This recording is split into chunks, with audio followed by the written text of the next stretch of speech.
The Football Pod on OTB Sports in partnership with AIB, proud sponsors of the GAA Senior Football Championship. Check out #The Toughest for more. How are you all doing? You're very welcome along to the Football Pod. We're back. The sun is shining outside. Paddy Andrews, that's a little bit of a tan, I think I see.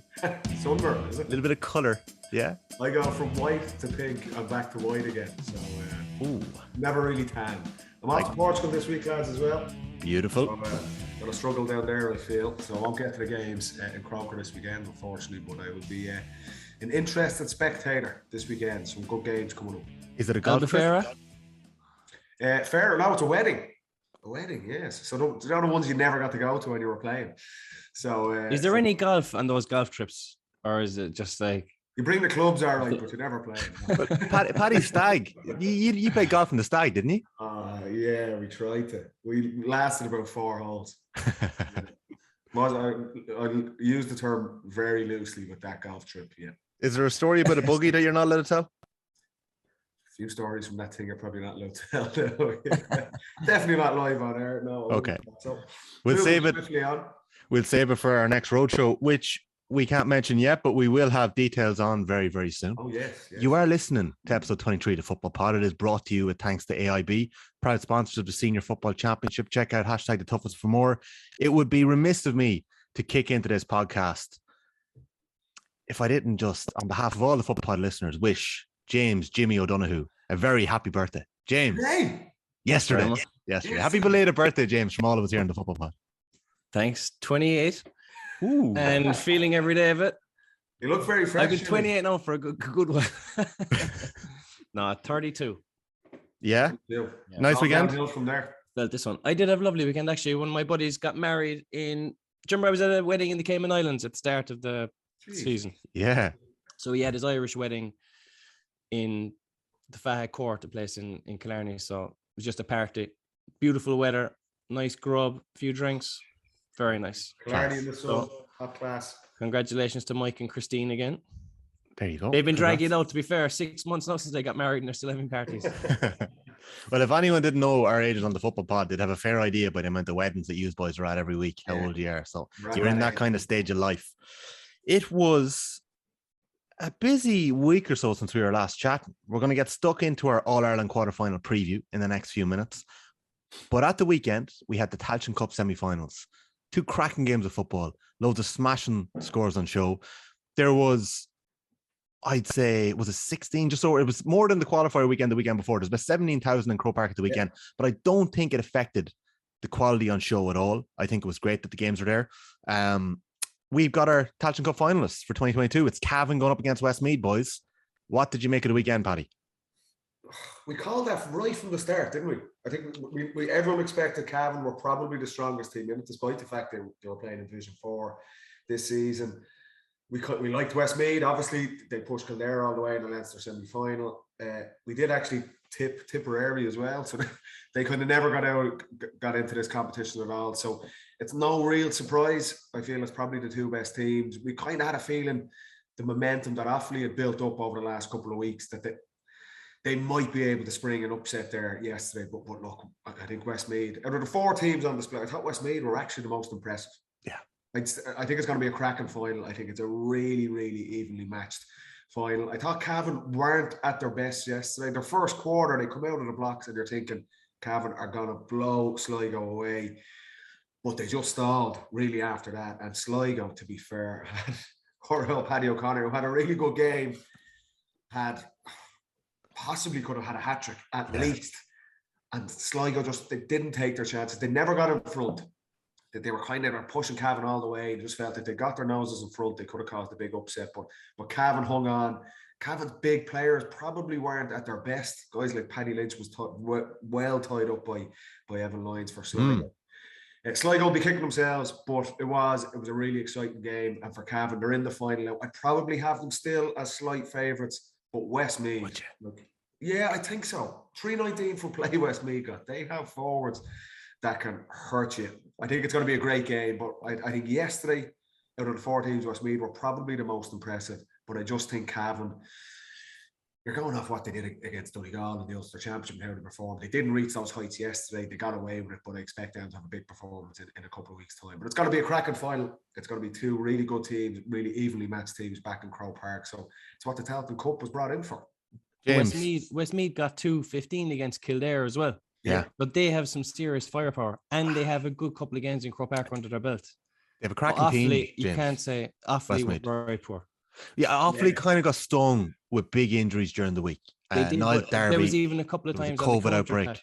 Yeah, they were caught in the counter-attack where they committed way too many bodies forward and just didn't hold anyone back. And Westmeath, they seemed to have loads of legs. They were just very kind of... They cut through the legs, didn't they? Yeah, they did. And there wasn't a hand put on.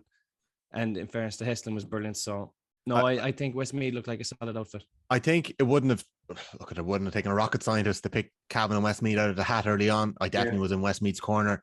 But I think what we're seeing there is the development of those two teams. Cavan are provincial champions from a couple of years ago. I feel like if Westmeath were in another province, even maybe in Connacht, they would have had a fair shout at a provincial title over the last 5 or 6 years. They've got quality there across the board. They had a season in Division 1.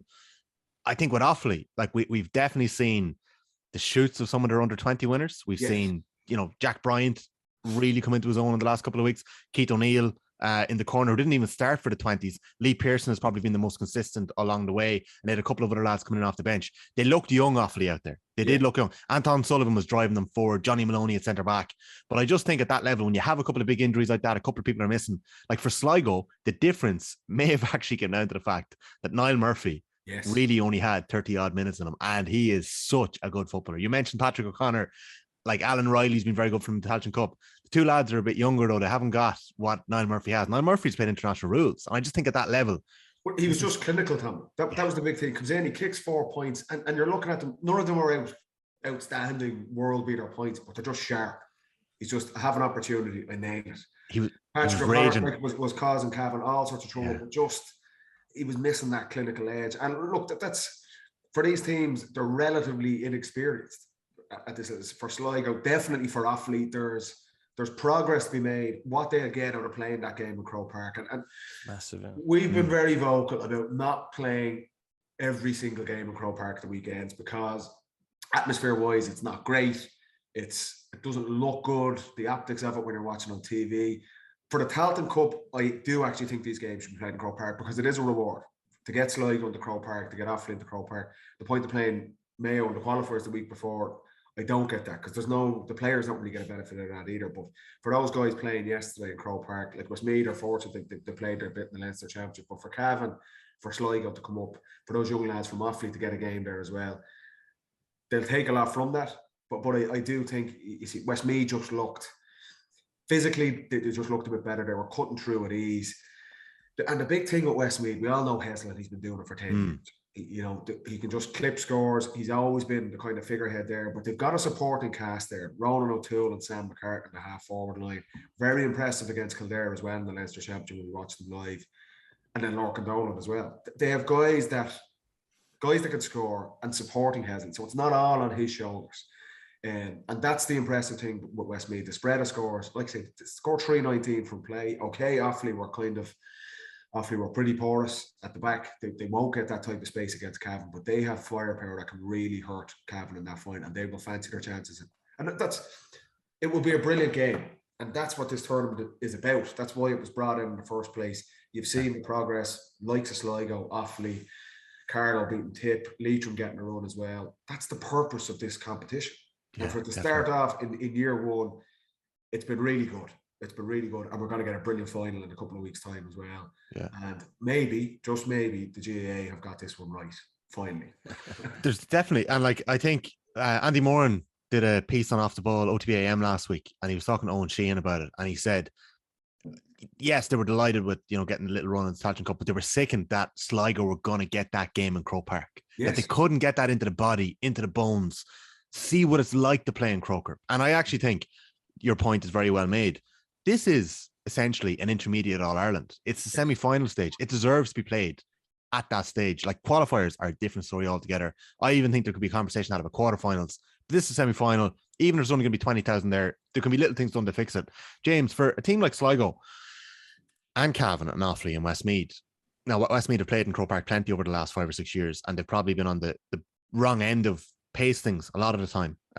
Some of the times, like a lot of them will remember their win against Meath when they were 9 points down at half time and had an epic comeback in 2015. Does it make that much of a difference to get games in Croke Park? It does. It does for a couple of reasons. First of all, the football played in Croke Park is like a different sport to the football played in a smaller field in different time of the year. Like summer football in Croke Park is so fast, so reliant on kick passing and legs. So to get that into you and see that intensity upped and actually perform at that level is unbelievable for a player. And to go actually and play a high profile semi-final like the Tailteann Cup and go home after performing in Croke Park, it gives you a different kind of feeling of being a county player. Like it's like that's where you should be playing big semi-finals in Croke Park. So to go and perform and do it, it just adds an extra layer to the whole thing. Obviously, we're saying we want to pack out grounds, but when it comes to semi-finals and finals, they have to be there, to be fair. And I know there was a big argument yesterday. If you look at the start, so the two most are probably inexperienced teams in terms of Croke Park are Sligo and Offaly. And the first quarter for both of those teams, they weren't at the races. Yeah. Cavan go 6-0 up, Westmeath go 1-4 to no score up over the first quarter of both games. Then they kind of start settling down, and that could be a bit of a Croke Park factor, particularly for Sligo, who haven't, I'd say, not any of those guys have played there. So that piece of it is a little bit of an advantage for Cavan when they played the Division 4 final there, obviously earlier this year. They played Dublin and All-Ireland semi-final a couple of years ago. And Offaly being in the Leinster Championship, played a couple of games, probably not as much as Westmeath, but they have young players coming through. So it is a different experience. You're right. In July, the sun is shining. It is fast. And there's no hiding place. And you could just see probably both of those teams, the initial quarter for both of them. And ultimately probably cost them both the game. Sligo definitely will feel if they were just a little bit more solid at the start, they could have nicked that game. Offaly were probably a bit more outplayed over the course of the game. But yeah, even shooting at the post, Paddy, like even just going into the stadium and having shots at the post in Croke Park, like in the Canal End, it is kind of there's a different curl off the ball or something down there. It does take one or two appearances there to learn the goals.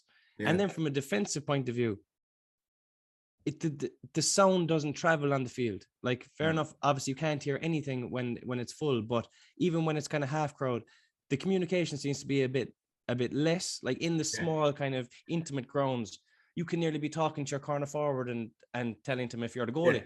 But like in Croke Park, there's none of that. You're kind of on your own to an extent. Yeah, totally, 100%. James, just say like you played Croker, just say it's like 14-15. You haven't been in Croker in maybe 13 months, or maybe you were there in the league final or something like that. What's the first thing you do in a warm-up? Like, would you be wanting to get on ball in a warm-up and take a couple of shots at the post? Like, what are you doing when you walk onto the pitch in Croke Park? Shoot. I used to like to take a good couple of shots, just to get a feel of the ball. It's always brand new football in Croke Park as well. You could be getting any old beach ball anywhere else, but in Croke Park, it's always a perfect new O'Neills.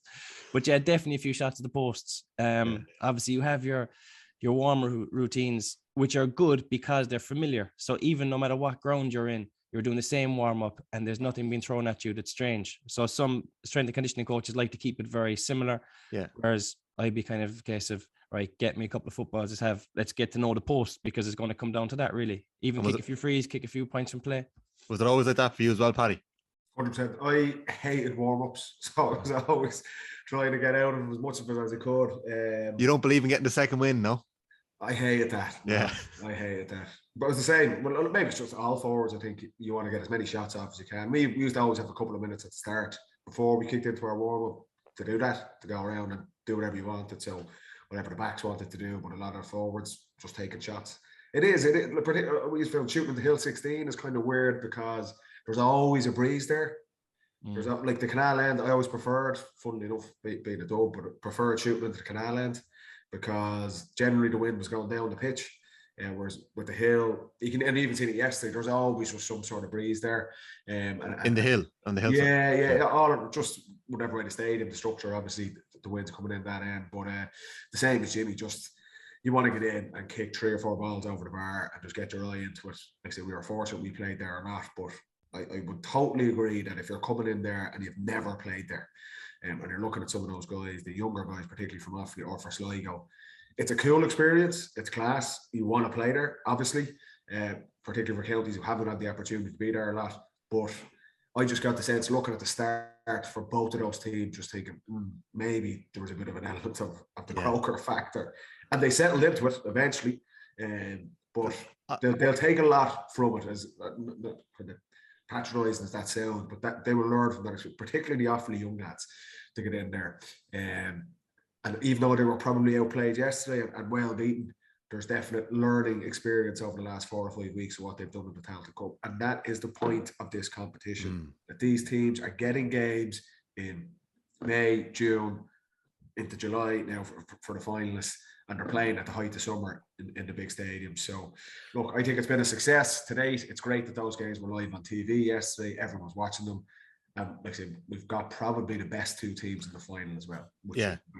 And I think on that point, it'll be interesting to see, watching next year, do these teams get a kick off it? Like, it remains to be seen whether John Maughan is going to go again with Offaly. I know he had a lot of thought about it last year, whether he'd go back again. So we'll see what happens there. He wasn't sounding too overly committed. Yes, no, I know. Yeah, it's hard to know off the back of the defeat as well, though. Yeah, you know yourself. Like, so whatever happens in Offaly, we'll see. There'll be interesting developments there. We'll see what happens with Sligo and Tony McEntee, whether he gets another crack at it.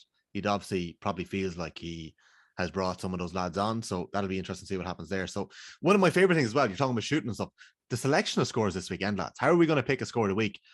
Last week, Grugan's goal 1. We put a vote up on Instagram, up against I think Malone's win, I'd say, for score of the week ever. I would have thought. I scored a championship probably. Yeah. I wonder how many lads are practicing that during the week, that move or playing it up. Did you see the video? Morris Brosnan tweeted a video of the 7 or 8 throw-ins that Armagh have attempted this move in the last 18 months. Yeah, they've attempted it and something is broken down. Creeley's missed a second shoulder. The wrong man wins the ball in the throw up, so the pass is crap. They have the wrong man in the full forward line, so they don't fetch the ball when it lands. These things they only takes once. They rarely work, but when they do, it just looks so good. Yeah. And they can never do it again now. They're going to be trying that. Galway are going to be trying to break that down. Yeah, maybe. But sorry, scored a week from the Tailteann Cup this weekend. Like, Paddy Lynch's effort definitely caught the eye, but I think that was nearly the reverse angle camera in Croke Park, the new angle that we had this weekend. If that camera's on the other side, the shot doesn't look as good. Some whip on it he got. Yeah.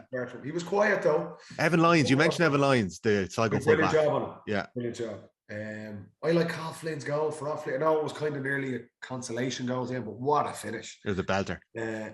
Lorcan, I loved his second goal. That's a great, very hard to stop that. First goal was a bit of a scramble, but the second goal was a beautiful finish. Yeah. Beautiful finish. But I thought Carl Flynn's goal, I liked it. I was just thinking he has to go for it, and a brilliant finish for a young lad to do that. Look, it would have been nice if it probably brought it back a little bit closer. Yeah. Brought it back to like 8 or 9 points, I think, at the time. So it was a bit of a consolation score, but I like that goal, I have to say. James, any contest to that? Flynn's goal was a rasper. I think there was definitely the selection of points that Cavan kicked in that first half. Like, James Smith gets a beauty off outside of the right. Gorgeous score. Pat Spillane got a couple of nice ones. He did for Sligo, yeah. Right. We'll give it to Flynn. So the drop kick goal. Oh, Keith O'Neill. But the quick thinking from McNamee to slip him in. I thought that was perfect. A great goal, yeah. Because they hadn't scored at the time. It was a case of, right, chip a point, we're settled into the game. Yeah. But he went for it. And he was pulled back just as he was about to pull the trigger, and he managed to drop kick it outside the right into the roof of the net. It doesn't, like, it's only when you actually appreciate the skill level to keep control of the shot when you realize how good a goal that was.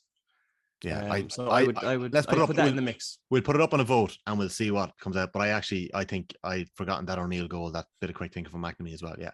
So the Tailteann Cup final is going to be on the Saturday of All Ireland semi-final weekend. Yep. So we'll have the senior semi-finals and then the Tailteann Cup final on the Saturday.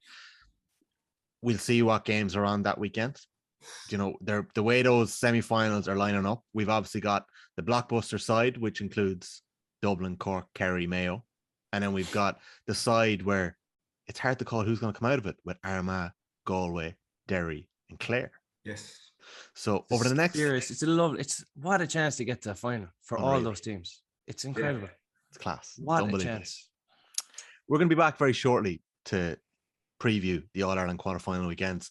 But as everyone on the Football Pod will know, we have been working with the boys in Owen Rua, GA Club in Tyrone, over the last couple of months with their brilliant fantasy football game. And we just want to pass on a message of condolence to them all. The tragic news of the Tyrone hurling captain's passing at the weekend, Damien Casey, it's probably hit everyone very hard. It's such an awful story. So we just want to say that we're thinking of you, and it's just awful. So that's it. We'll be back on the Football Pod talking about the All-Ireland quarterfinals right after these.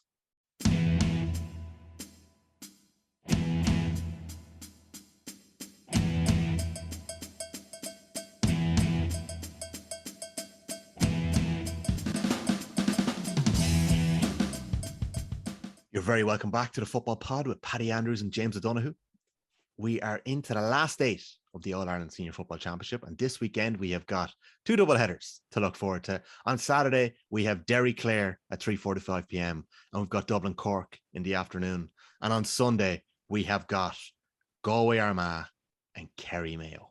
Now, I don't know what day you think is better, lads, but they're going to be 2 cracking games, 2 cracking days of football. I don't know whether that was a slip of the tongue there. There's definitely going to be 2 blockbuster games. I think we can guarantee that. I would also argue that Derry-Clare is going to throw up a couple of tasty moments, and it's going to be hard to call it. I'm saying it now. It's going to be hard to call that game. Really? I really think so. I'm gonna save it. I'm gonna make my case a little later, but I really think so. I'm looking at 3 of these games, being pretty confident of how they're going to go. Really? Yeah. 3 of them. 3 of them. And I think the standout game is Armagh. It's so hard to call. It's 2 exciting teams.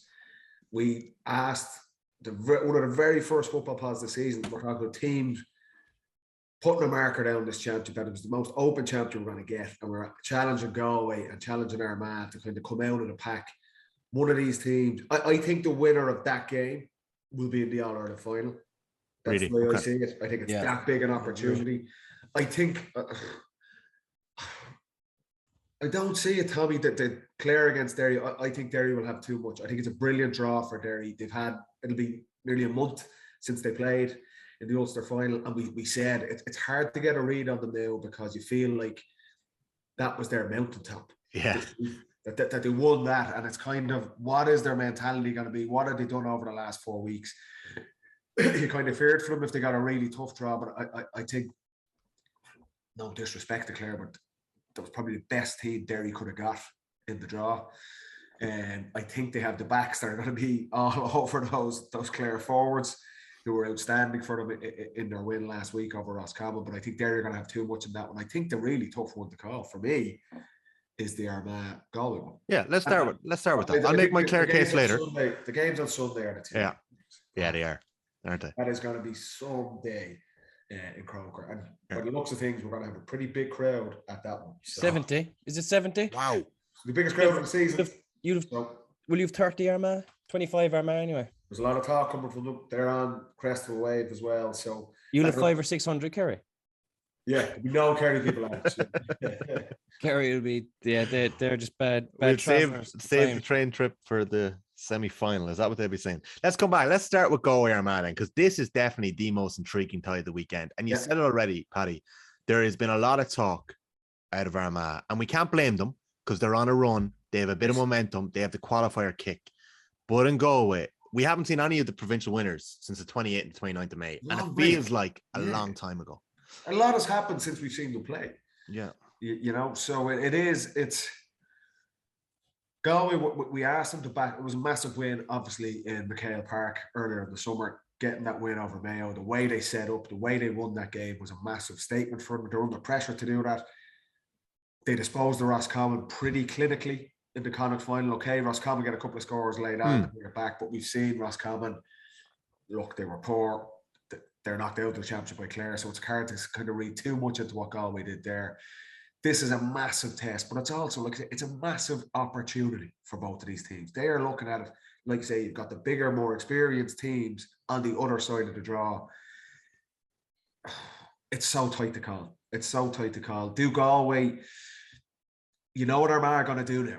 Armagh have seen, they know what works for them now, that the conservative setup that they used in Ballybuffet has been totally discarded, which they needed to do, and what they've done over the last couple of weeks to the All-Ireland champions in Tyrone, and their dismantling of Donegal last week as well. They're going to play in the front foot. They're going to be aggressive. So do Galway kind of retreat back a bit, try and frustrate them and hit them on the break? I think potentially we could see that. Or do Galway say, well, if they're going to be open and expansive, do Galway do that? And I suppose play their more traditional style of play. I think that would be a mistake. I think they should look to frustrate Armagh and hit them on the break. Because you look at what Donegal did in that first 20 minutes. As good as Armagh were after the black card, Donegal attacked with intent, and Armagh were in serious bother there. You see 9 points to 1-2 down. There's a template there of how you can hurt them, and Galway have the tools to do that. So it's a fascinating game, and it's so tight to call. But in terms of momentum, even though Galway have had a great season so far, and they were the best team in the Connacht Championship, they'll take confidence from that. Just the last couple of weeks from Armagh, the buzz around that team and that they've got, and the momentum they build up, they'll have a massive following there. You can see it all over social media as well. I think it's going to be a cracker of a game. But it's interesting to see how Galway are going to adapt and what way they're going to play in Croke Park against this Armagh team. James, can I? Yeah, go on. You go for your thing first, and I'll come in with a question. Go on. I was just going to say that if you look at the last couple of weeks, what have both teams done? Galway have been training. Played Kerry, did they? Did a game against Kerry, I think.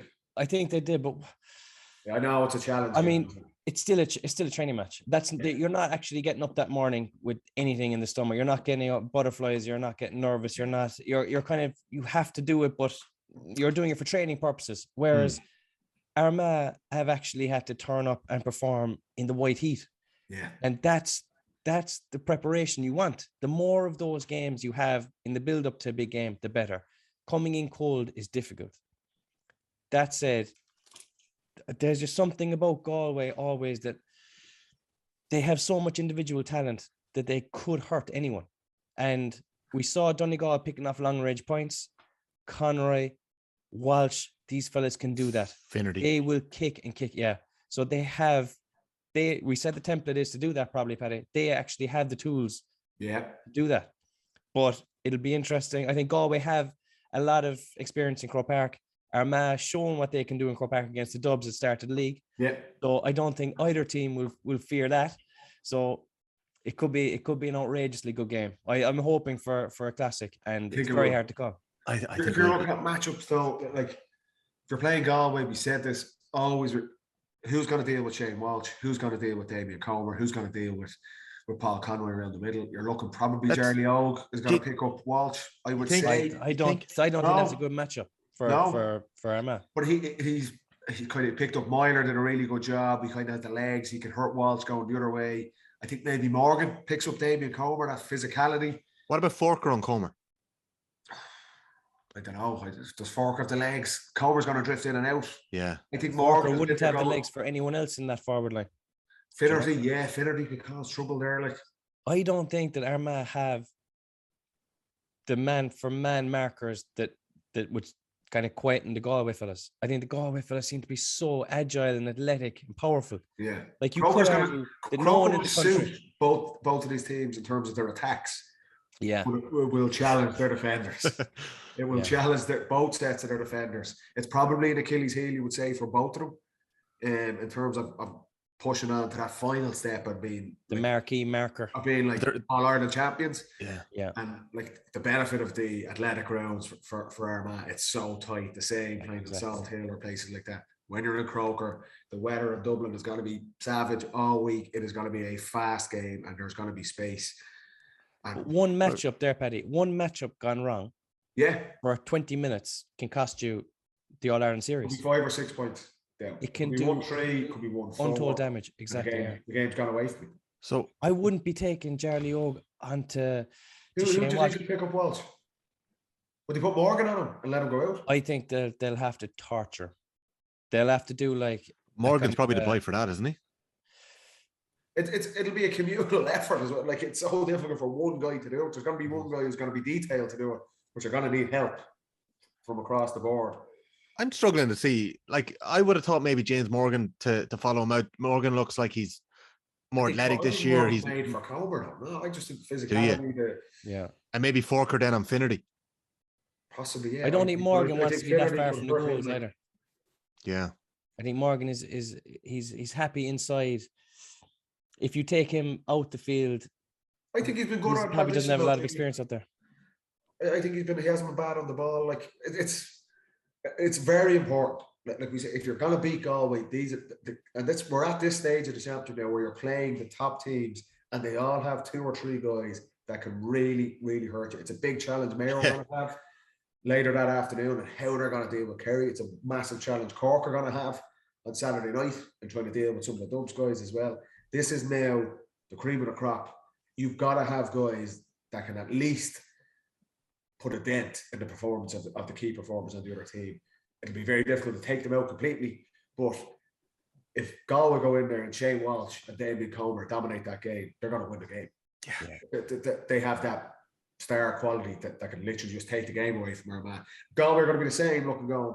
Rian O'Neill gave his standout performance this year that we were waiting on 2 weeks ago in Clone. So who picks him up?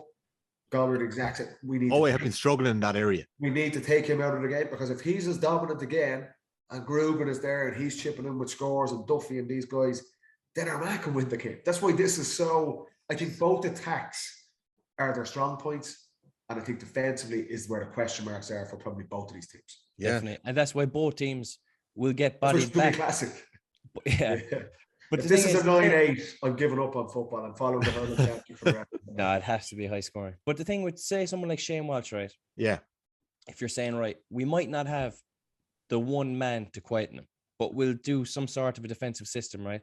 We'll keep bodies at home and we'll pick him up really tight when he gets within 50 meters of the goal.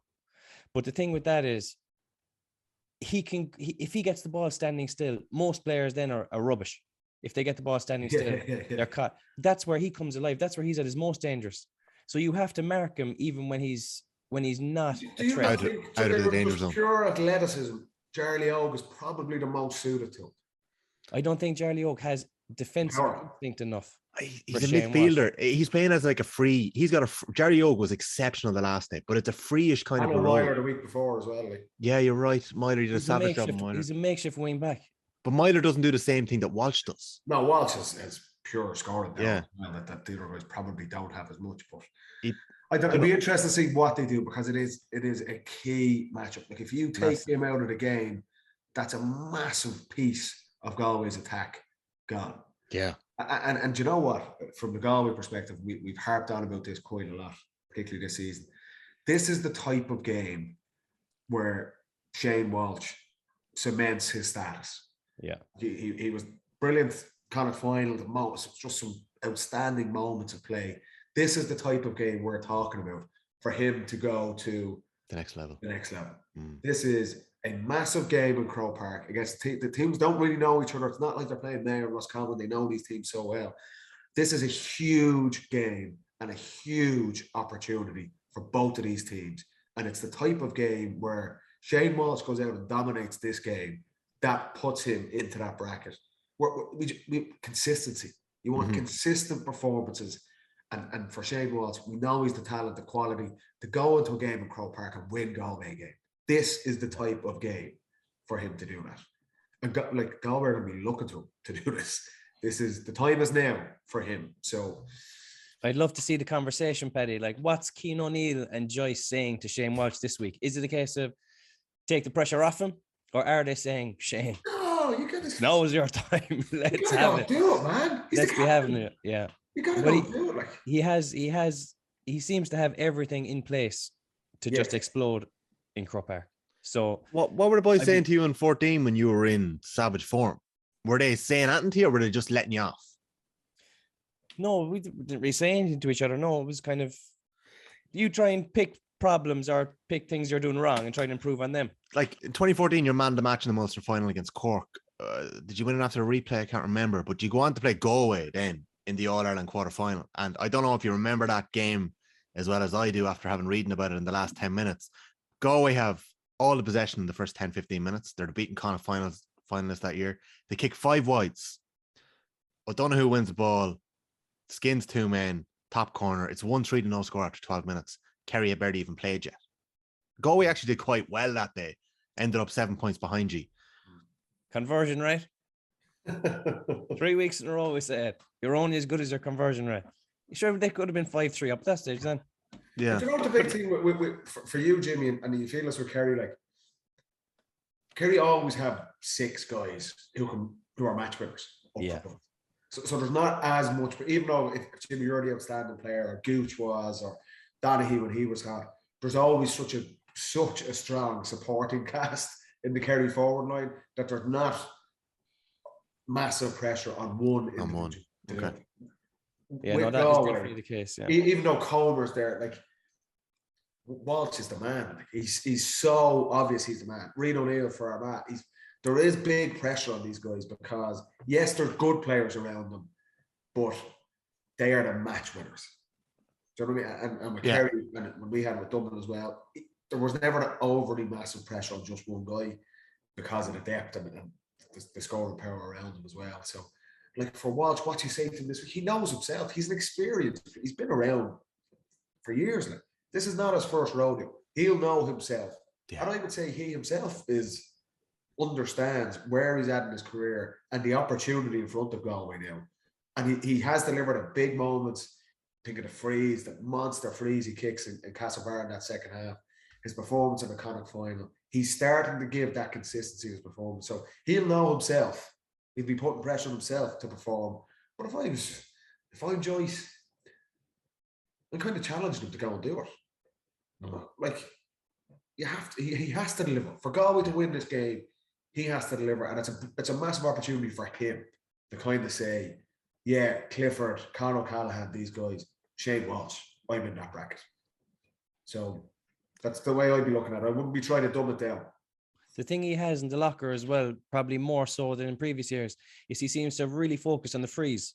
And he can really nail 2 or 3 long range frees. It keeps you in the game. It keeps you, like, even if you're gone quiet, get a long range free. Say that was, I'm back. I'm in the game again. So like it kind of a concentration thing at times with some players where you just need something to go your way. And if he can nail those long range frees, I think it keep him in the game constantly. He's definitely been practicing the frees because he can kick off the ground at both feet. So it's reckless. Reckless. He has it all, in fairness. In terms of the Armagh attack, I thought it was a really progressive and exciting move that Geezer started Murnan the last day against Donegal. Do you think he'll do the same again? Do you think he'll start with his front 6? So last week they went with their regular full forward line of Duffy, O'Neill and Nugent. They started Murnan, played about 56, 57 minutes. They started Soupy Campbell, who had done so well the previous day, and then Rory Grugan at 10. Obviously, Creedy Sheridan, Jarly O'Byrne is then around the middle, third. But like, do you think that they're going to persist with that again this week, or will they perhaps go with a slightly more industrious player like a Jamar Hall, someone like a Connor Turbot who's been a bit of an impact man coming in, or do you start Andrew Murnan again? I think they'll go with the same team. I think Turbot has been brilliant coming off the bench. He's kind of cemented himself in that role. Campbell, to be fair, was probably a little bit quieter the last day than he was against Tyrone, but like if you look, what was the big change in Armagh from Ballybuffet to what they've done in the last couple of weeks? And it was kind of getting away from that conservative, let's play industrious workhorses, let's get bodies back. We've seen what works for this Armagh team, and it's been on the front foot. Croke Park getting in there this weekend, massive following behind them. I think they're going for this game.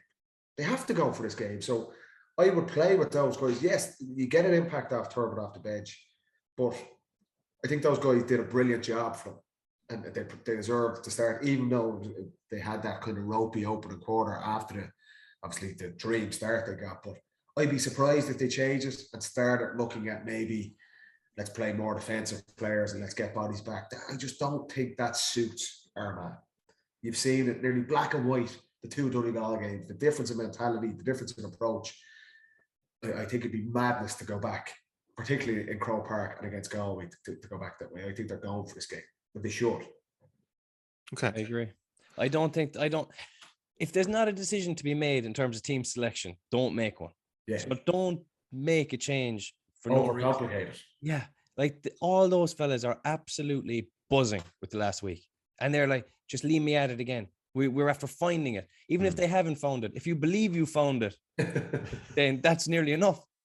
So I think he should keep it as it is, go with the front foot, kick the ball. But the only difference, Donegal did not seem to mark Rian O'Neill. Now, whatever they were thinking, he was left on his own an awful lot. Like, Galway will be very tuned into Rian O'Neill. They're going to have to really lock him down. I presume they're going to put one of the Kellys on him. I presume Sean Kelly is going to tag him and chase him out the pitch. Like, I don't see what else they're going to do. I doubt they're going to put Liam Silk or they're going to put Jack Lynn. There's too much of a size difference there. I'd say it'll have to be Sean Kelly. Yeah, it's a big job for someone. But I think that he can do it. Like, if you look at the two teams, Armagh have taken some scouts this year already. Like, they beat Dublin in the league. They've beaten Tyrone. They've beaten Donegal. Like, Galway have only beaten Mayo in terms of Division 1 teams. The rest, they did well in Division 2, but they lost to Roscommon. And then they beat Roscommon, who are Division 2 team. So Armagh have a lot of good quality football played. You know, like, they'll be going in after a great win. There's some feel-good factor in the county. Again, like we spoke of other teams, I think that the wind is going to be behind them. I think I fancy Armagh to pull it out this week. Apart from the two box office boys you mentioned there, Walsh and Comer, in the defensive matchups, like, where else do you see this game being won and lost at the weekend? Well, we've spoken about kickouts, and realistically, every game has a huge link to the kickout. Now, I think that Galway, for some reason, I think that Galway they might pull something new out of the bag for this game. I'm not certain. They'll either do that or else they'll actually, and Paddy would hate it, they might actually give up some kickouts and just get bodies back. I think that's in their locker. I think they might actually just turn their arse to some of them and say, right, have that back there. You're not counterattacking on us and hitting long balls in. We'll be ready for you. And I think they'll have a press in the locker as well at times. After freeze or something. Yeah. Yeah. They might do a split between the two. What I hope they don't do for their own sake is fall between the two stools. Do half-arse press or zone and get caught. I think Rian O'Neill knows this very well. He does. So you are expecting something like that. If you think of, like, Rafferty has been one of the stars of the championship. Today. But we've seen Donegal go after him in that first quarter. Like, that is his weak link, to be honest, is his kicking. So do Galway say, okay, if Shane Walsh nails freeze, then we're all over and we'll commit 8 or 10 bodies up? Did they try and do that for the whole first half and try and just dominate that area, which is don't let Armagh out? Or do they say, well, how are Armagh hurting teams? And it's that play, the throw in. We've seen direct kick passes, diagonal balls inside the full forward line. So do Galway say, okay, let them have it and we'll get 12 guys back inside our own 45. Similar to what they did against Mayo and Castlebar, and say the only way these guys are really going to break us down is with counter-attacks or long kick passes in, and try and nullify them that way and hit them on the break. It's an interesting one. I'd look, of course, for our sakes, you'd like to see both teams push up and go for this. But Cian O'Neill, you feel he's well experienced when it comes to kick-out setups. That could be something he does. But like I said, and we've touched on this last week, I feel if you do that against a Dublin or a Kerry, I don't think that's going to be a tactic that's going to win you the game. Yeah. If you have to beat someone like Armagh, the way they're attacking, like, they don't have many runners come over. I know Charlie O gets a couple of points last week, but it's not like Donegal and their runners. Yeah. They won't get enough. They won't get enough like that to win. They need that fast ball. So they need to win the long kickoff. So if Galway just retreat and say, have it there, James Morgan or Forker. Yeah, let them chip it short, maybe. You know, like, that does slow down your attack a lot. Maybe it will be 8-9. Jesus, like, we're so. If they listen to ye two, I think lads just go at it. Whoever wins. But that's what we're hoping for. It's a very good point. But it's at the stage now where it's like there's massive pressure. Like, Cian O'Neill, Parks, they don't care if this is a brilliant game. They won't. Because they think they'll win the semi. They think if they get over this, that's what I mean. It's such a big opportunity, and I would agree with that. I think the winner of this will get to the final. So it's such a carrot for both teams. But you're right. in all the games we're at this stage of the championship, we've seen already the influence goalkeepers, the influence kick-out strategy has on the results of games. If you get it right, you have a massive platform to win the game. Yeah. If it goes horribly wrong, you're probably not going to get away with it. You're going to be out. So that's a big section that we're looking at. And I think Galway showed us a template against Mayo that we didn't really know if they had it in the locker. They've used it. And for them, it might not be the most exciting thing to watch, but they won't care about that. They can see if we could shut down Armagh, and if it's dull, but we're in an All-Ireland semi-final, every Galway supporter, every Galway player, and Pádraig Joyce and Cian O'Neill and those boys will take that. If I know Donaghy, they're practicing a long kick out to escape a press. Oh, they have to be, yeah. So they've been working on that. So if Galway do it and do it poorly, they could be in trouble. You know, I know that the referee probably doesn't have the longest boot. Would he get halfway out of it? So I think he's not kicking over the press. I haven't seen him kick over the press once. Yeah. He's kicking out to his right hand side, the left footer. That's his go-to kick, and he's not like a Patton or a Morgan where he's kicking it to the opposite 65. He doesn't have that in the locker. Yeah, but is all you need really just to drag people to that area and flick it? Is like, does it have to be? I'm thinking, the MDMA flick to Kevin McMiniman. Does it have to be that far up the pitch for it to work, or Murphy to McHugh, or can it actually be the further it goes, the less bodies underneath it? Yeah. It depends on what. If Galway are pushing up and going for it, that's a great opportunity to do that. If they concede and sit back and they have 12 guys inside their own 65, it's not really relevant. So, it's cool. There's risk and reward with this. Okay. All right. I don't want your predictions yet. I can't even give a prediction. I gave mine. You're going Galway, Jimmy? Okay.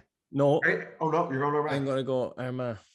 All right, well, let's do this. So you're going to go Armagh. This is going to be harder for me to go back now and collect them next week. So you're going to go Armagh. Paddy. I'm going to go Armagh as well. It's tight, though. Jesus, it's tight. So tight. So hard to call. Oh, lads. Galway could be very hot. They'll have a plan. There's been so little said about Galway. There's been so little talked about Galway. There's recency bias here as well. The last couple of weeks has all been about the qualifiers, the back door. We haven't seen the provincial champions in a month. Yeah. I was very impressed with the bite and the bit of anger that I saw in Galway. I thought Patrick Kelly had a brilliant aggression about him, the young fellow who got that goal. Against the Rossies. I thought we didn't even see the best of Paul Conroy, and we will see that in Croke Park. Shane Walsh is playing with a maturity and an air of, I don't know, abandon or something at the minute. I just don't think they'll be able to deal with Walsh this weekend. Equally, I don't think they'll be able to deal with Rian O'Neill. I don't want to curse Armagh, but I also give Galway a fair chance. I'm going to go with Galway, I think. I don't want to shoot myself in the foot now. You are talking sense about Galway, to be fair. I would agree with all those points. I do think there are bigger questions about Galway defensively, though. I do think that Armagh, if they get their A game, I think they could destroy Galway defensively. Oh, I think they could. I think there's big questions about Galway on an individual basis. I really was impressed with their system against Roscommon, even against Mayo. I don't know if that same system works in Croke Park. Well, Time will tell. They can get bodies back and stop the goal chances. I think that, even if they do that much, if they just don't concede a goal, Galway have firepower. They have an excellent free taker. They can score long range points, and they will create something. But I just think the wave of enthusiasm behind Armagh at the moment, that is powerful. It's hard to stop. It's hard to stop. It is. Okay, let's move on because we've done a good bit on that game. It is one of the most exciting games of the weekend. Our next stop is later that afternoon on Sunday, and it's Kerry-Mayo. I just think we got to get the elephant out of the room, lads. Go on. Donahue. Is David Clifford going to be able to play at the weekend? The Cliff? Is he ready to go?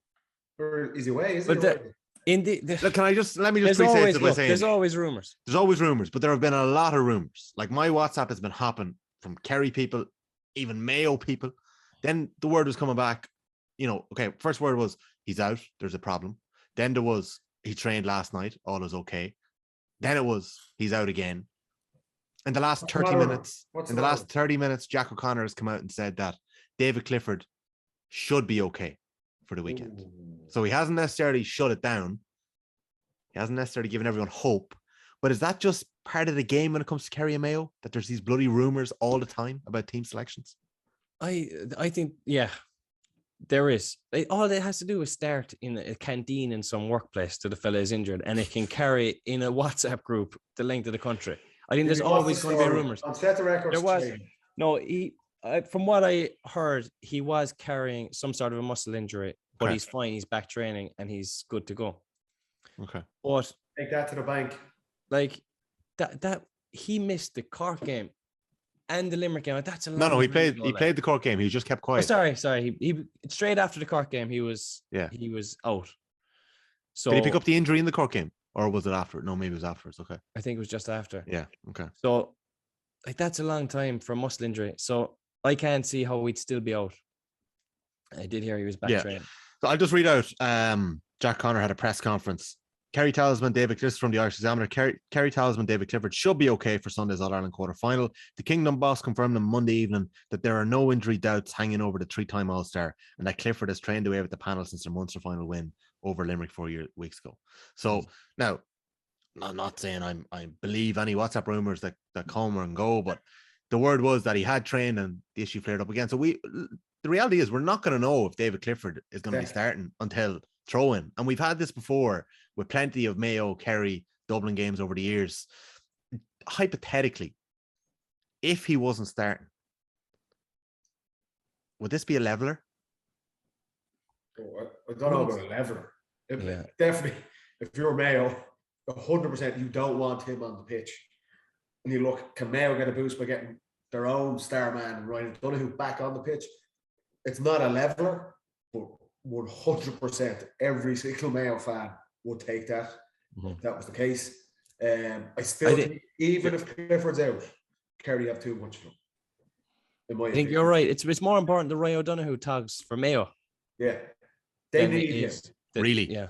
I feel with Mayo, look, they're going to give Kerry their fill of it. They're not going to fear Kerry at all. They're an experienced team. They'll have their key guys, their defenders pushing up the pitch, Durkin, McLaughlin, Lee Keegan. Obviously, Mayo's Achilles heel is going to be their scoring power. And it always comes back to that. Particularly Kerry have been the most impressive thing about Kerry and why they're kind of front runners for the All-Ireland and what they've done this season today has been their offensive solidity, which was always a question mark around them. I just see, even if Clifford is out, even if Rian O'Neill is back, and they're both ifs, and we're not going to know until 3 minutes before throwing if either one is playing. I just still think Kerry are going to have too much here. I do not see Mayo scoring enough to win this game. Even without Clifford, Kerry are going to rack up the guts of 119, 120. So I just don't see any situation where Mayo get that type of score. Is there a chance that Kerry rest David Clifford this weekend? If he's not right, yeah. I don't think that Jack does that. I get the sense that you're that confident. I get the sense that Kerry are that confident. Or maybe that's just Kerry. No, if he's injured, Tommy, you can't play him here. They're going to be looking going, if we get over this game, and they'll expect to get over, more than likely they'll play Dublin in a couple of weeks' time. They will need Clifford for that one. And you might call it cockiness, arrogance, whatever it might be. I think they can win this game without Clifford. And if he's carrying a knock and he's injured, you just can't take that. You just can't take that risk for players. Muscle knock is tricky. I think Clifford needs to play because he played the Cork game, missed the Limerick game. If he misses this one, he's going into Dublin with almost the weight of the world on him. Like 2 months without a game. Yeah, I think that Jack could try and play him. I don't think he's injured. I think he's fine, but I would definitely be playing him. But like, if you look at Clifford's schedule, like even going back to the argument that I made before about the Sigerson, like he was completely overplayed at the start of the year. And it's not that week that you're overplayed that you pull the hamstring. It's 2 months later. That's the thing that people don't realize. Like, I'm not saying he got injured at that time or whatever, but like with load and everything, you just need to mind these fellas, put them in bubble wrap to an extent. And so did we mind Clifford enough is a question that I have, but I think that they'll play him because he needs the game. And if he's going to be himself come Dublin, if we're saying Kerry are going to win, obviously it's a 60-40 chance they probably will win. But if he's going to be right against Dublin, he needs to play half an hour anyway. I feel like James Dunham if he's the knockout, Jimmy, you can't risk. I totally get if he's back and he's training away last week and this week, he might be a little bit rusty, but 100% you play him. But if he's got a muscle injury and they're still strapping him up and they're giving him an injection and all this stuff, that's not worth the risk. Yeah, there's no sidestepping a muscle injury. Like if you have, you can't hide from it. There's no hiding from it. Yeah.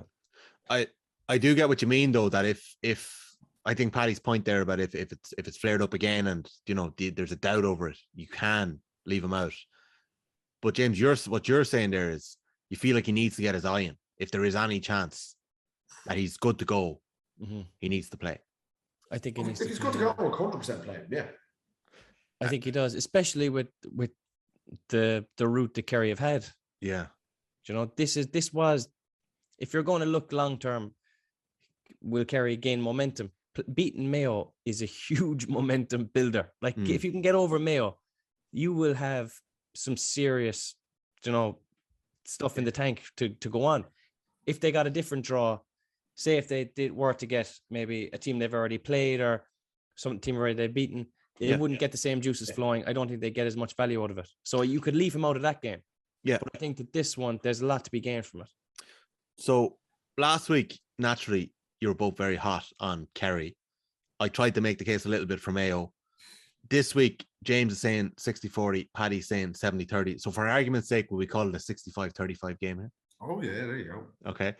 So, Paddy, can Mayo do anything differently up front? Can you give me something? Give me something. Mayo haven't done anything differently up front in 10 years. Okay. So are we expecting them to come out with be like the Harlem Globetrotters on Sunday?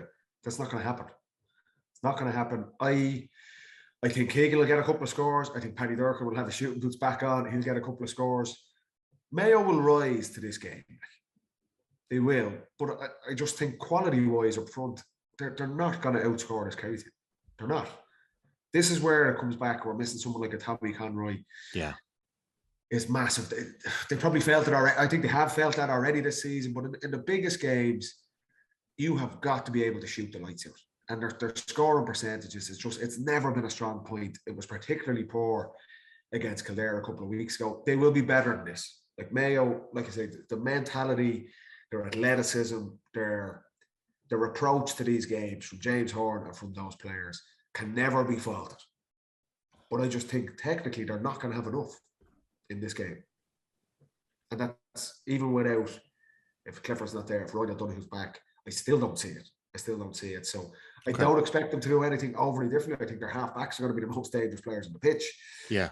The big decision around, did he go with Aidan O'Shea in this game? He probably hasn't played well in his last couple of games in Croke Park. He was good in the qualifier games. He said that in Castlebar.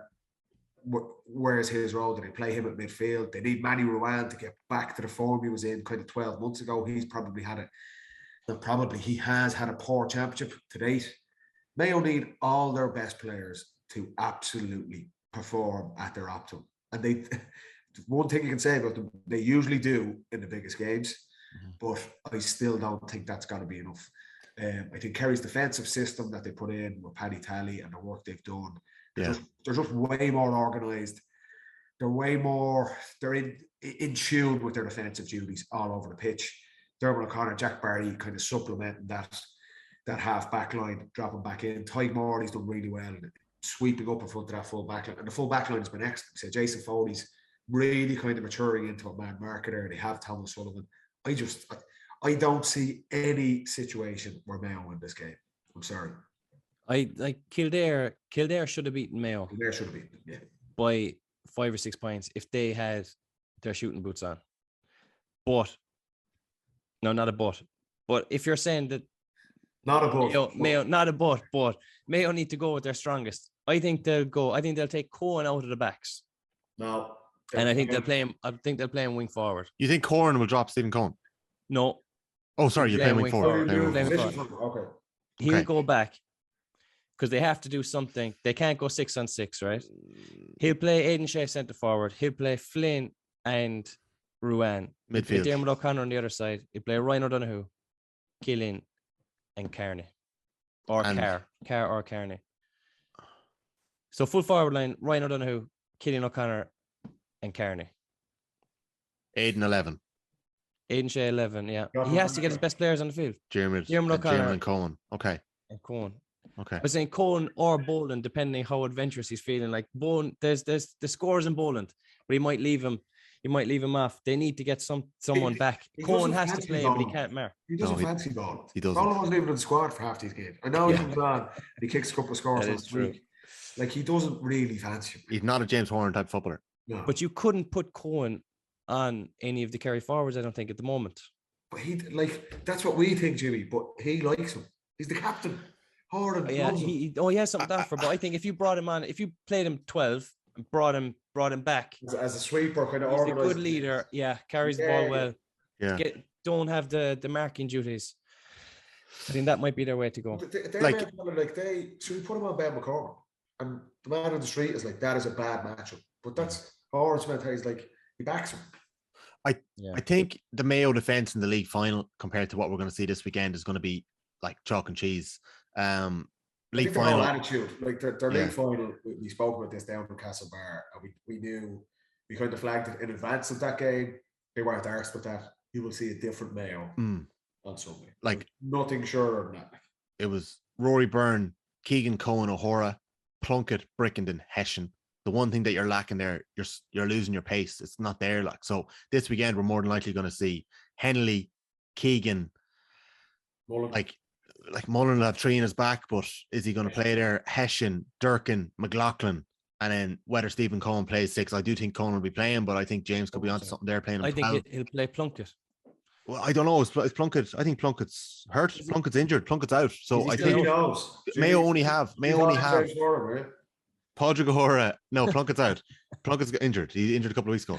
The only defenders Mayo have on the bench are Padraig O'Hara and then Brickenden and McHugh. Brickenden and McHugh. So we'd probably start O'Hara. But he has. Who would you put Oisin Mullen on, James? Clifford had a good game on Mullen and Tralee. I think he'd be better in the half back line for Mayo. He definitely had something going forward. His pace is excellent going that way. So who are you putting him on? Well, whoever Kerry line up at 11, it'd be either Paddy, Clifford, or Shawnee. I think it'll be Shawnee Shea, I'd imagine. Mullen on Shawnee Shea and Paddy Durkin on Paddy Clifford. Yeah. Okay. Put Keegan, if the Cliff is playing, when you put Keegan on him, just go on, mill him. Oh, I don't know. Don't think that worked. That didn't work with Khan in 19, did it? If Clifford plays, it's a handful, but who else you got to put on? Cohen plus. Yeah, if you put Keegan on him and put Cohen and Aidan Shea sitting in front of him as well. Like. Yeah. Would you not go O'Hara again and put Cohen dropping back? Maybe. I'd like to see that. I think that would be like I think that's great. Advantage Clifford. Because he has Clifford, whoever he's on, James. Yes. like the thing is, like, it's nearly like the Tony Kelly question. Like, Ronan McNamee and Tyrone did a savage job on David Clifford last year and he kicked 8 bloody points. And if he hadn't gone off injured, if he hadn't got that hospital, if Sean O'Shea hadn't given him that hospital pass and Morgan milled him, Kerry probably would have, gone on to the All-Ireland final. So, like, it's like damage limitation. Like, if you stop him scoring a goal, is that a good day's work on David Clifford? If you look at what Cork did, to be fair, now we know it's Porky Rain. Points there is very different to Croke Park on Sunday. I think with Clifford, you're just trying to minimise, just try and stop him getting possessions. Because if he has it in his hands, he's getting a shot off. It's like no one. I don't think there's any marker in the country that you can go Clifford man on man and it's going to get the better of him.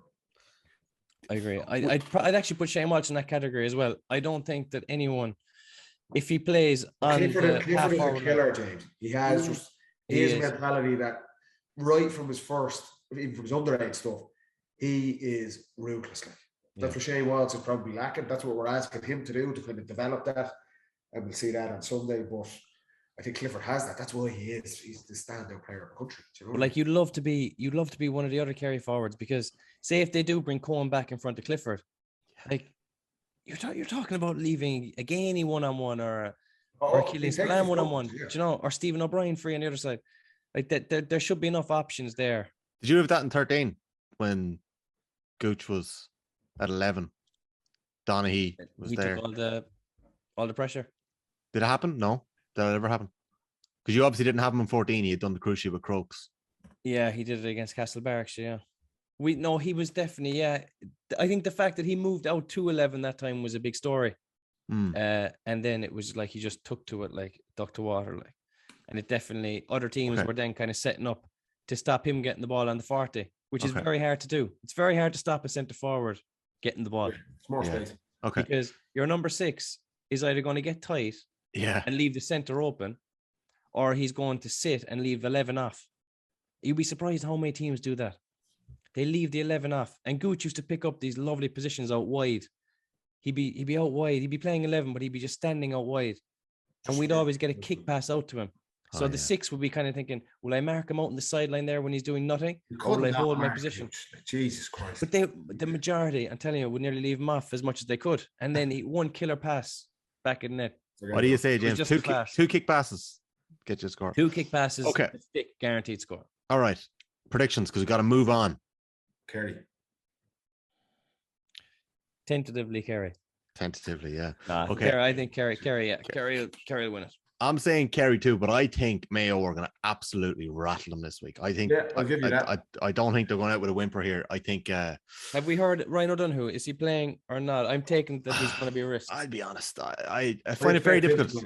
Like, does any just the rumours infiltrate the camp, James? Like, would people come up to you in the street and say, even at the minute, oh, it's such and such back, or is this the first thing you heard of the rumours? Like, are they floating around back home? No, there's been talk, but you have to take everything with a pinch of salt. But down here, it is like all the time is like, did you hear this? Did you hear that?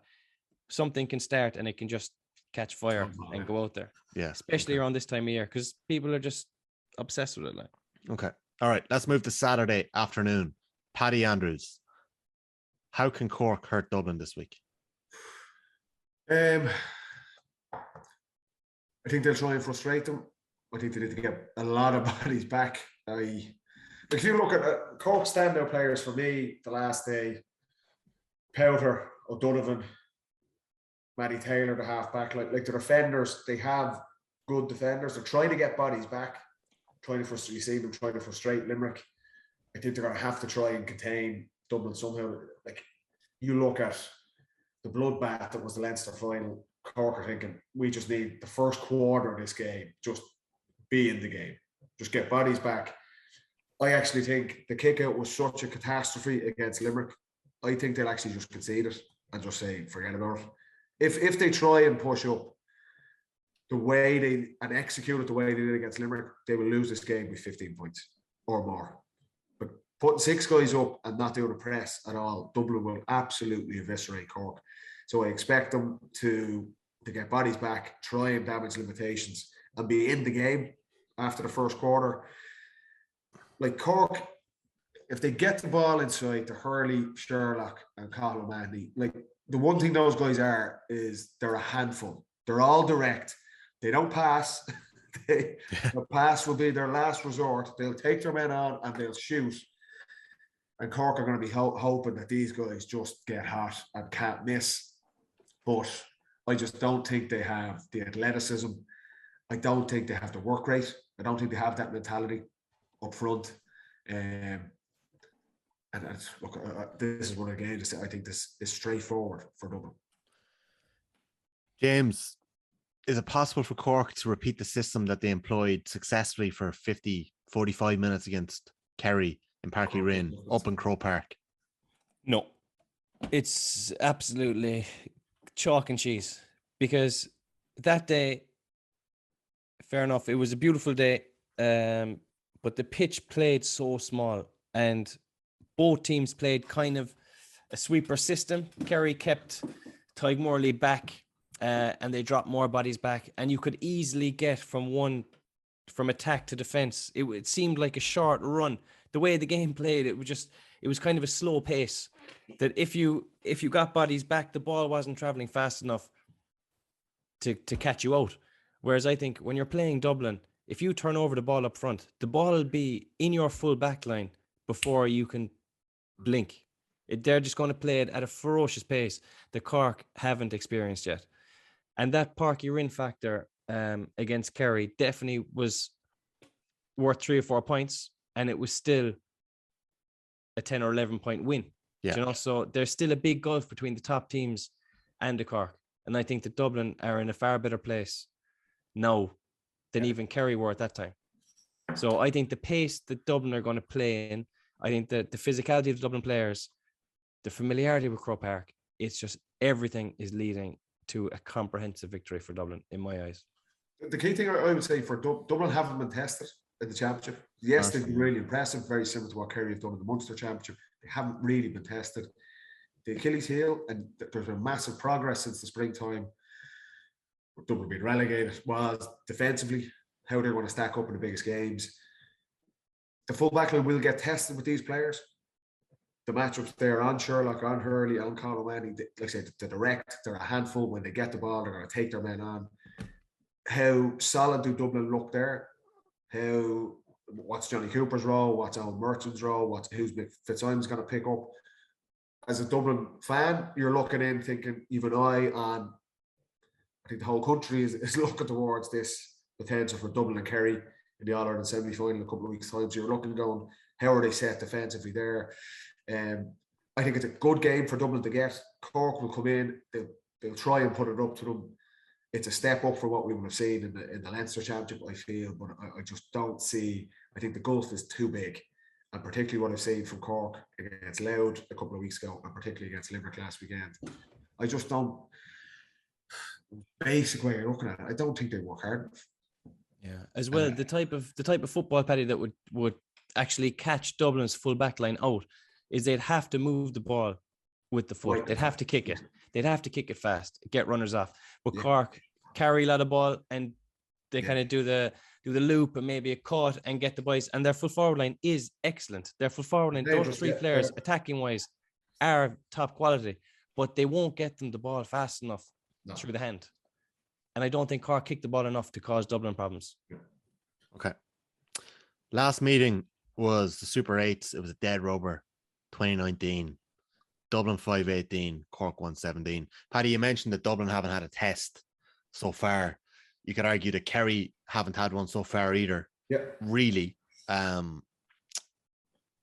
Would you have rather had Mayo this week as a Dublin fan rather than Cork? No, I think it's a decent game for Dublin to get. They'll expect to win it. Dublin, it's never been an excuse for Dublin over the years, ever, that we're coming in undercooked or under test or anything like that. That is nonsense. It's bullshit. They'll get the job done, I feel, and they'll be ready for whoever comes out the other side. I expect it to be Kerry. But you want to win these games, Tommy. To be fair, I'd be more than happy to win All Ireland playing getting no tests, and you get through when you win it. There's nothing wrong with that. So I think it's a good draw for Dublin. I think they'll be happy with it. They'll know they'll need to perform. They can't be complacent, and I don't expect them to be. I expect them to get the job done. And yes, they haven't been tested, but they're very confident. They've built up confidence. You think of how low they were in Newbridge earlier this season, or that game in Clones. You can see there's a bounce back in their step. And do you think that confidence has returned? That bit of kind of I'm not saying invincibility, but in the Leinster final, you could just see it was. Kildare weren't at the races, but Dublin were ruthless. Okay. And you even seen it against Meath in the Leinster semi-final. We spoke about their scoring efficiency up in 90%. It was off the charts. There was Dublin getting back to the key, I suppose, pillars of performance that you associated with them during the most successful period. They're still getting there. Yes, they haven't been fully tested, but there's confidence back in that team. You can see it back in their style of play, and expect them to carry that into Saturday night. Okay. We won't get into the chat about some people in Cork saying that the GA missed a trick not having this game in the new pitch in Páirc Uí Chaoimh and what difference that would have made. Sure. Yeah, but maybe down the line that's something. I'm not sure Cork and Páirc Uí Chaoimh will make that much of a difference. Maybe it would. Maybe it would make more of a difference to the fans and traveling and stuff, but that's a conversation for another day. I want to make the case that Derry Clare is going to be one of the most interesting games of the weekend. Are you saying here though, interesting, or do you think Clare are going to win this game? Is that what you're getting at? I'm not saying Clare are going to win this game. What I am going to say though and I'm going to put it on the record, that this is going to be a world apart from Ulster football for Derry this week. That Derry and Rory Gallagher have had Ulster on their minds. They have planned and plotted and taken down the All-Ireland champions. They've beaten Monaghan. They've beaten Donegal. And I just think, as you boys alluded to earlier on, and you've said it before on the podcast, there is league football in the winter, there is championship, and then there's Croke Park football. And I just have a feeling that Clare having that game under their belts is going to go a long way towards making this game very interesting this weekend. It isn't a done deal. And I think a lot of people feel like it is. It's not a done deal. Yeah, Derry are very strong favourites, which I think it's warranted to an extent because obviously they've won an unbelievable Ulster Championship. Like, that was an incredible achievement. The thing about Clare is that they're in a dangerous position for an opposition because they're in complete bonus territory. There is no pressure whatsoever on Clare. They have gone above and beyond this year. They've won in Croke Park. They're in a quarterfinal of an All-Ireland. They've only been there once under Colm Collins before. If they were to get to a semi, it's career defining. It's an absolutely unbelievable achievement if they were to get there. Derry will be looking at this thinking, we got a good draw. Okay. Whereas Clare are thinking, this is our All-Ireland final. James, so the odds are 1-7. It's 1-7. I know, it's crazy, but that's the difference in mentality. If Derry have the wrong attitude and they're thinking, we got a great draw here, we should be in the semi-final, they can be caught because Clare should be playing with unbelievable abandon and confidence. But you say it's going to be a far cry from Ulster football. I agree. But I think that Clare play a bit Ulstery as well. Yeah. They do. They have a defensive setup. They do, yeah. They carry a lot of ball. They get bodies back. They'll go all out in the first half again, just like they did last week. And they'll have to hang on for stages in the second half. If they can get a lead in the first half, I'd give them a small chance. But you'd still have Derry as favourites, to be fair, after winning an unbelievable Ulster. Paddy, what way do you reckon this is going to go? I don't see it for Clare. Nearly in a similar vein to the challenge Mayo are going to have. I don't see, like Derry are different to Kerry. They don't have the scoring threat up front, but I do not see. I think Keelan Sexton be picked up by Chris McKaig. I think that's a massive scoring threat gone for Clare. I think Clare's last 5 minutes was outstanding against Roscommon, but for 30 minutes of that second half, they were comprehensively outplayed. If you look at even in the spring, Division 2, it was Roscommon, Derry and Galway were a cut above the rest. And they were. That's why it was such a surprise for Clare to turn over Roscommon in the end last week. But I just think, I expect Derry, they've had a month. They've had celebrate for a week by all means. It's an incredible achievement. But they've got to be looking at this going, this is a massive opportunity. Yes, winning the Ulster Championship is defining for a lot of those guys, for Rory Gallagher, for those players. But you're looking at this going, we've got a team we've beaten comprehensively in Division 2. We're the Ulster champions coming in here. It's the best draw they could have got. It's a massive opportunity for them. I just think their defensive system will shut down Clare. It's going to be harder for them to implement than it was in places like Clones or up in the athletic grounds. But I just think they just have that little bit more quality. I think their athleticism has been outstanding. Yeah. And that was probably a question mark over Clare. Like, there's no two ways about it. Kind of 50 minutes on the clock last week against Roscommon. They were out on their feet and they just Lazarus-like recovery in the last 5 minutes. It was incredible, but for the majority of that half, they were under severe pressure. And I just think Derry have the athleticism. I think they have the setup to shut down the Clare forward line. I think Clare's done, it's an amazing story from to get to here, but I think this is the end of the road for them. I just can't see a way. This is more, as I said, I had 3 games. I'm thinking that it's kind of cut and dried. Derry to beat Clare, Dublin and Cork, and Kerry to beat Mayo. It will be an amazing story if Colin Collins manages to get this one and pull it out of the bag, but I just don't see it at the weekend. Yeah, I just think it's going to be closer. I think that's all absolutely true what you've said. I just think it's going to be closer than we're being led to believe in the build up to this game. Like Ross is a question: is Clare's running game, less turnovers, and a similar defensive style a bad matchup for Derry, who've gone in as underdogs in every game? A bad matchup, as in Derry will be able to. As in, there's going to be similar systems going up against each other here. Probably a bit of, like, I'm not saying it's going to be the greatest spectacle, but there's going to be a bit of cat and mouse. I don't think it'll be a great spectacle. Like Roscommon play a bit more open, and Clare They definitely do. Yeah. Yeah. So that Clare kind of mimic that a bit, but I think the Clare will revert to very similar to Derry. I think it'll be low scoring. Yeah. This could be a cagey one. Derry haven't played many games in Croke Park. Clare coming in off a win there. They've been around the place. They've settled in there nearly after a game last week. You said it, James, though. There's nothing to lose here for the Clare footballers. Like, absolutely, there's no pressure whatsoever. It's a shot to nothing. A chance to play in an All-Ireland semi-final. They haven't drawn Kerry, which is what happened the last time they got there, which was such a killer, 2016. Like Derry are the better team.